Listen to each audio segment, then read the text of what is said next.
रेणुका देवी की आंखों से नींद कोसों दूर थी। वो अपने स्वर्गवासी पति को याद कर रही थी। क्यों आप इतनी जल्दी चले गए? तभी उनके कानों में उनके छोटे बेटे सोनू की आवाज आई। ये क्या माँ, अभी तक सोई हुई हो? उठ जाओ, आज पहली तारीख है और पेंशन वाला चेक साइन कर दो। बेचारी रेणुका अपने छोटे बिगड़ैल अय्याश बेटे सोनू से त्रस्त थी। ना तो मेहनत करना चाहता और ना ही कोई छोटा मोटा काम, बस घर का पैसा उड़ाता, अपनी पत्नी के चोंचले सहता जैसे करोड़ में कमा रहा हो। और पत्नी का भी यही हाल था। ऐसा लग रहा था पति करोड़ों का बिजनेस करता हो।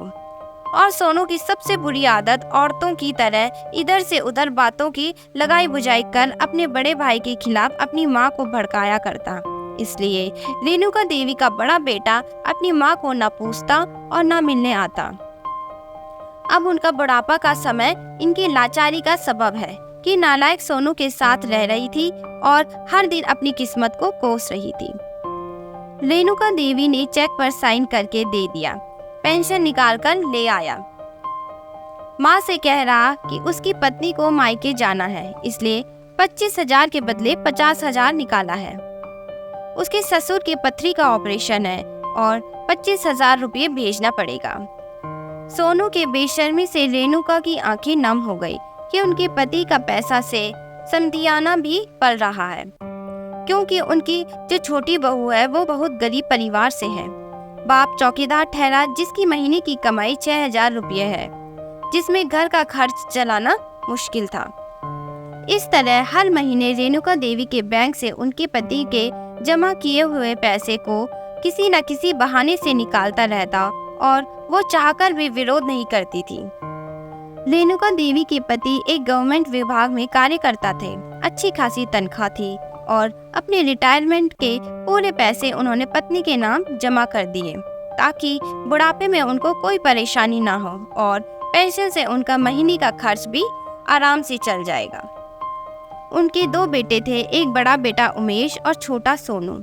लेकिन सोनू नहीं चाहता था माँ की बड़े भाई से बने। हर समय बड़े भाई की बुराई करता, जिससे माँ का दिल और बड़े बेटे का दिल खट्टा हो गया। बड़ा बेटा घर से निकलकर दूसरे घर में चला गया। अब सोनू अपनी मनमानी करने लगा। अपनी माँ के रवैये से वाकिफ बड़े बेटे उमेश ने भले ही पूछना छोड़ रखा था, लेकिन अड़ोस पड़ोस से हालचाल पता चलता रहता। एक दिन सुबह सुबह उमेश के घर मोहल्ले का एक आदमी आकर बता रहा कि उसकी माँ को सोनू और उसकी पत्नी ने बाहर से बंद कर रखा है और बहु दुनिया से वो लोग नहीं दिखे।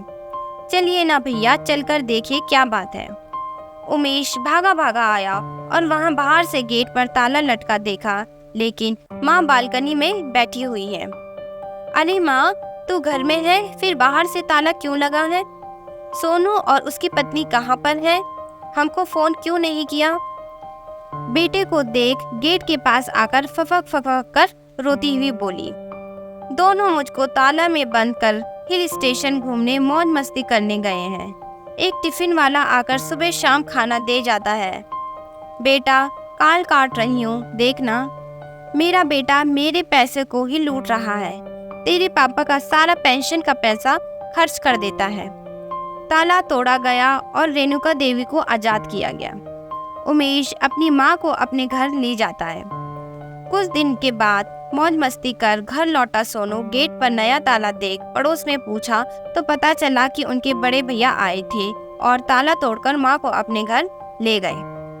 वो गुस्से में बड़े भैया के घर गया। भैया, आप किस हक से मेरी माँ को लेकर आए हो? तैश में आकर सोनू बोल रहा था। चलो माँ, अपने घर चलो। कौन सा घर?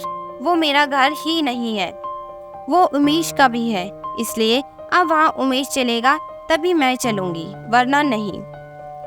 रेणुका देवी ने साफ साफ कहा कि अब से वो उस मकान में रहने तभी जाएंगी जब तक उसका रजिस्ट्रेशन नहीं होता।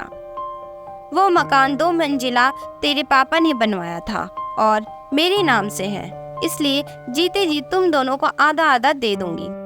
तुमको एक पैसा अब नहीं मिलेगा। मेरा सारा पेंशन अब जमा होगा और तुम अपना देखो कि कैसे घर चलाते हो।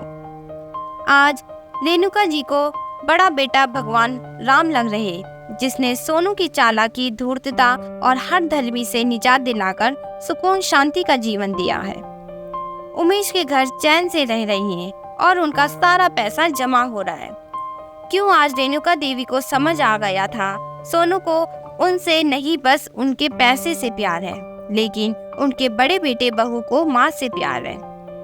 उनको दोनों प्यार सम्मान से अपने पास रखते हुए थे, जो सोनू और उसकी पत्नी ने कभी दिया ही नहीं। आज रेणुका देवी बड़े बेटे के साथ बहुत खुश थी। उन्होंने घर दोनों बेटे को बराबर में बांट दिया। दोस्तों, अगर आपको हमारी कहानियाँ पसंद आती है तो प्लीज़ चैनल को लाइक, शेयर और सब्सक्राइब ज़रूर करें।